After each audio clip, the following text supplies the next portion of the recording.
What's happening, folks? Welcome back to Celtic Fans TV. It's time for the Premier Sports Cup final starting 11 prediction. We face Hibs at Hampden Park tomorrow. Hibs are managerless still, obviously, after letting Jack Ross go. They've had 2 wins for their last 6 games. David Gray will be in caretaker charge for them tomorrow. But for us, we're on a great run of form. That win at Ross County the other night was huge for us. To get it in the last second, not even the last minute, the last second, is massive psychologically for the team. We've been in a great run of consistency now. I think it's 12 wins for the last 13 games.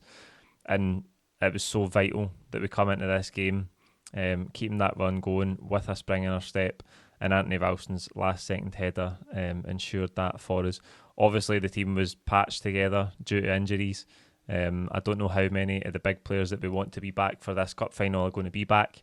It's still going to look like a very strange Celtic starting 11, but full of confidence. A big crowd there, a big occasion. We're on a great run of form, and if we can just keep that level of performance up and play at the right intensity, we've got a great chance to go and win our first trophy of the season tomorrow. So we'll get to the team. In goals, I expect it to be Joe Hart. No surprises there. The back four, I'm going to go Ralston, the match winner for the other night at right back. Still playing brilliantly. He had a great block just before Ross County's goal, actually. But full of heart, and I think that was his 5th goal of the season on Wednesday night there. So he's chipping in with goals as well, which is brilliant.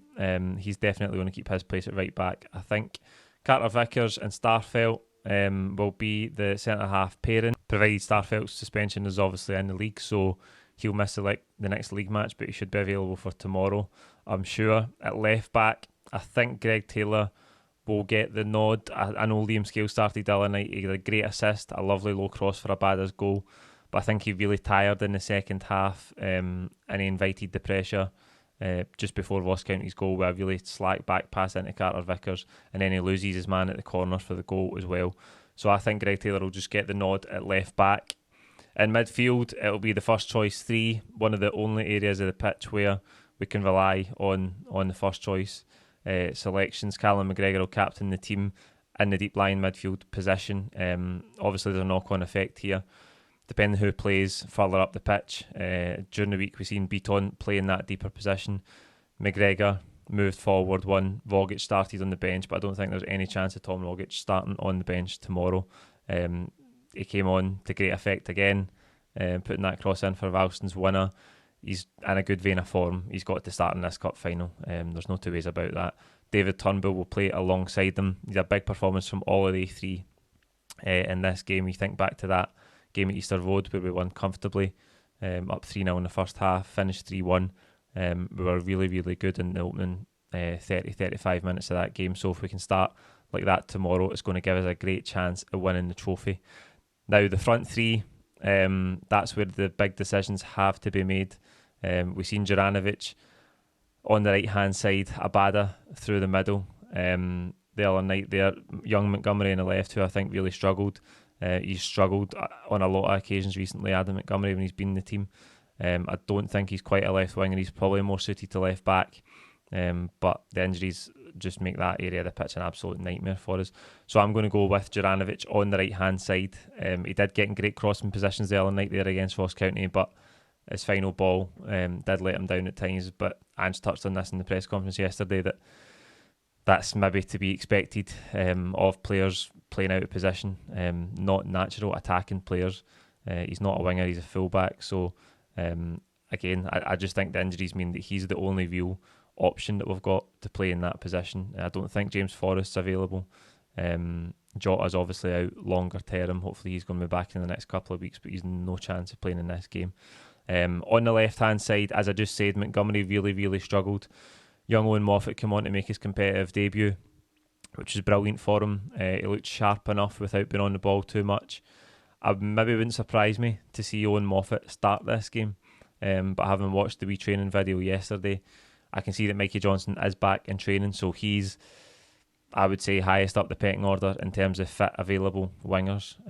So if he is fit enough to start this game, I expect Ange to put him in. Again, maybe Moffat will play, and I think that wouldn't be a bad thing because he's probably got no fear. He's probably at that age where he's just wanting to come in and make an impact. He's been playing well for the B team, but I think if Johnson is fit enough to start, then he'll play him because he's the most senior fit left winger. So that's who I think will play in the wings, and I think we'll keep Leo Abada through the middle.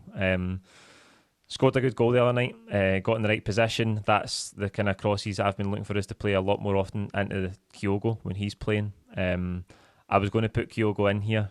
I've been thinking about it all week, but it would have been more in hope than expectation. I just don't think he's going to be fit. Kyogo Furuhashi wasn't, as I say, watched that wee clip for training yesterday.